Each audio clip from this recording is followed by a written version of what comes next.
Good morning, students. This is a video of human digestive system, and students go through the video. Simplest way of learning about the digestive system of human. So when we're talking about the organs of the digestive system and the glands associated with the digestive system, because you know that when we eat the food, it is in the complex form, it has to be changed into the simpler form. This is called the digestion. When the food changes to the simpler form. Complex form is like where we eat the nutrients in the form of carbohydrate, fat, proteins, vitamin, minerals, these all. When these all components changes to the smaller form, then for that we need some enzymes to act upon it. So these enzymes are secreted by the glands. So some glands are present in our digestive system, and the organs which participate in the digestion, these all organs form a complete system known as digestive system. So which are these parts? These are like mouth, then pharynx, esophagus, stomach, small intestine, large intestine, and anus. And learn in the proper sequence. Imagine yourself as you are eating food from mouth, then it is passing through pharynx and esophagus to stomach, and from stomach it is entering in small intestine, the large intestine, and then anus.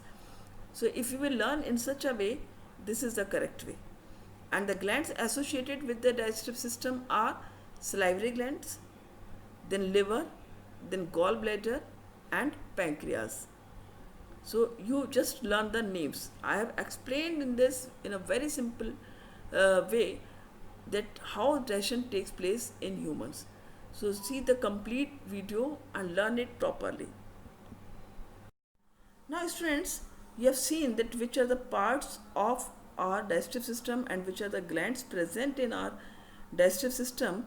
Now you know that for the digestion of food, some enzymes and juices are needed to act on the food, and there are different components of the food, the different type of enzymes are needed. And you know that from the mouth, as we eat the food and it enters in our mouth, from mouth only the digestion starts. So in mouth also some enzyme is present. So in this slide I am just telling you in brief which is the enzyme and from which gland or which part of digestive system it is secreted. So in mouth, salivary amylase is present, right? In stomach, some gastric juices are present. These are HCl, mucus, pepsin, and gastric lipase. You have to learn these all names and their sources of secretion. In liver, bile juice is present, or you can say bile juice secretes from liver. Trypsin, pancreatic lipase, and pancreatic amylase, these all enzymes get secreted from pancreas. And in small intestine, the walls of the small intestine secretes a juice that is called an intestinal juice. So these are the names of the juices and the enzymes which you have to remember, because the question answers can be based on names also. Suppose for example it can be asked that which juice is secreted in liver, you will tell bile juice. In the same way, name the juices present in stomach. You have to learn these names: HCl, mucus, pepsin, and then gastric lipase, and you will write. So you have to learn these all names properly. Now see, diagram is also very important. You have to learn how to draw diagram. You have to practice the diagrams, whichever diagrams are there. Diagrams related questions are asked, so you have to practice the diagram well to draw. You can see this is the human digestive system. In case of human digestive system, as I told you that the first opening of our digestive system is mouth, right? We all know that we eat through from mouth. The food first enters in the mouth.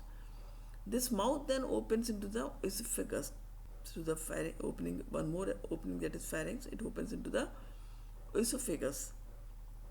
Then it comes to the stomach, and you can see this liver, which is a gland present on right hand side of our body, and this liver contains one more gland, that is gallbladder, and this is the pancreas just beneath this stomach, parallel to this stomach it is situated. Then this is the large intestine, and this is the coiled small intestine, and then this is appendix, this is rectum, and this is anus. Rectum is the last part of the large intestine. And this small intestine, if you see, this is coiled structure, and if you just see, you can find that this is having more length than this large intestine. Even then it is called small intestine because of its narrow structure. Large intestine is wider, you can see its width, it is wider. That is why it is called large intestine, and this is called small intestine because it is very narrow. And these salivary glands are present in mouth. So this all about the diagram, how these parts are accommodated or situated in our body to make a complete system, that is the digestive system. Now see how digestion takes place in our body. So first of all, we should see, as we eat food, we eat through mouth, right? As food enters in the mouth, what action takes place? First of all, our teeth start working on it. We bite the food, we just chew the food, grind the food, crush the food. And when we eat food, it changes into the moistened balls, right? Because saliva is present there. So, and through the teeth, we crush it, we grind it. So it changes into the small balls, and the salivary amylase, which is present in the saliva, it secretes from the salivary glands. It changes starch into maltose sugar. So these all you have to remember, which enzyme is acting on which part of the food, because when we eat food, it is in the complex form. So all the food has to get digested, because this all components of the food that we call proteins, like carbohydrate, fats, these all are the complex form of food. It has to be changed into the simpler forms. Simpler forms, what is? Like glucose, carbohydrates, amino acids, right? And when this food enters into esophagus is a tubular structure in our body which is attached with the mouth. It has one opening in pharynx. So food from mouth comes through the pharynx to the esophagus. So this is the tube-like structure. In common language we say it food pipe. So when the esophagus is in the relaxed position, food enters in, and as it contracts, food pushes to the stomach. That's all the work of the esophagus. There is no digestion take place in esophagus. Only the contraction and relaxation movements take place, and these contraction and relaxation movements, these are rhythmic movements and called peristaltic movements. So food from esophagus pushes to the stomach. You know what happens to the food in stomach, the food which is coming from the esophagus, when it comes in stomach? So first of all, the stomach walls churn the food. As the food is churned in the mixer grinder, in the same way our stomach walls also churn the food. And the food which is coming, it is partially digested because some action was done in the mouth also through the salivary amylase. Starch changed into maltose sugar. So now the food which comes, now HCl is there in the stomach, mucus is there, and pepsin is there. So functions of HCl are that it kills the germs. Second, it makes the medium acidic to facilitate the action of pepsin. Students, you know that pepsin can work only in the acidic medium, so you have to mention it that the pepsin is needed for making the medium acidic so that this pepsin can work properly. Next is mucus. So next is mucus. Mucus, it protects the stomach lining from the acid, because you know that if HCl is there, HCl is acid, so it can harm the stomach walls. So next is mucus, which protects the stomach lining from the acid. So already we have the medicine inside our stomach to protect our stomach walls from this acid, that is HCl. Next is pepsin. Pepsin, it converts proteins into peptones. So here what function has started? The digestion of protein started, that it converts proteins into the peptones, means small molecules. And lipase, that is stomach in stomach lipase also secrete here, and this lipase converts fat into the small globules. So in these terms you will learn it, and it is very simple when you will learn that what are the enzymes present in which part. That is why I'm telling you separately on different slides these all, so that it will be quite easy for you to understand what happens to food in which part of the body. Next, now see what happens to the food in small intestine.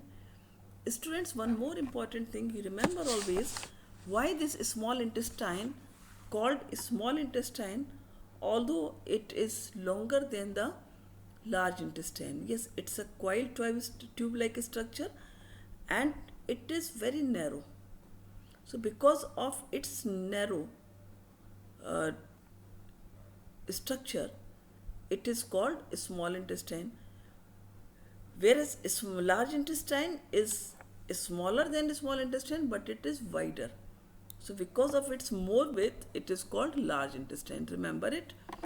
Next is what happens to food in a small intestine. First of all, remember that small intestine receives the secretions from liver and pancreas. You know that liver and pancreas, these two are the glands, and these two secrete some enzyme and juices. Liver secretes bile juice, and remember what is the function of bile juice. Number one, it emulsifies fats, means breaks down fats, and secondly, it makes medium alkaline to facilitate the function of trypsin. You know that the food which is coming from stomach, it is acidic in nature, its environment is acidic because of the presence of HCl. So now the food which comes in small intestine, it needs some more actions of different enzymes. So trypsin can work only in the alkaline medium, and that is why it is needed to make the environment alkaline in small intestine, so that trypsin can work on protein. Now what is the function of trypsin? It secretes from pancreas, it breaks down peptones into peptides, right? So remember that bile juice is not secreted in the small intestine, and in the same way trypsin and lipase also not secreted by small intestine. Bile juice comes from the liver, and trypsin and lipase comes from the pancreas. These two are the glands. Now next is, so what is the function of trypsin? It changes peptones. You know that what we read, that proteins change to peptones by the action of pepsin. So here, by the action of trypsin, which comes from pancreas, the peptones changes to peptides. Remember this. Next is lipase. Lipase, it again works on the fats. So lipase breaks down emulsifying fats. The fat which is emulsified by bile juice, it breaks down by lipase then. And one is intestinal juice. You know that the walls of a small intestine have glands, and these glands also secrete one more enzyme or juice. You can say this is called intestinal juice. Now see what are the function of these intestinal juice. Number one, fats convert into fatty acid. Remember these three. If you will learn it, you will understand that the digestion completes in small intestine, right? So this is small intestine is the site of the complete digestion. And what is the site of the starting, or what is the starting point of digestion? That is mouth.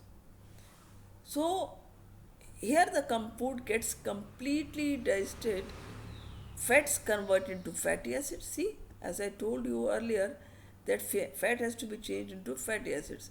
So in now, because of this intestinal juice in small intestine, fats convert in fatty acids, carbohydrates change into glucose, and proteins convert into amino acids. Now see, in a small intestine there are some more structure present in, these are the villi.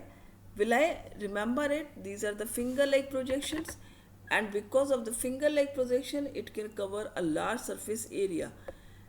For what? To absorb the digested food. So when the food completely digests, it needs to be absorbed.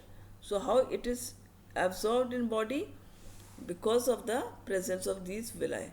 So these villi have the blood vessels, right? These are the finger-like projections which have blood vessels and which absorb the digested food, and then through blood the food reaches to each and every type of the cell.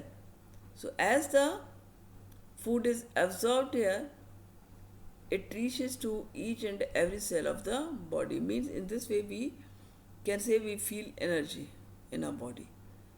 And then what happened to undigested food, or the food which is not digested? This undigested food goes to the large intestine where the water is absorbed and the food becomes solid and then released through the anus. So I hope you all have got it, understood it. So please revise it again, learn and try to understand. Thank you.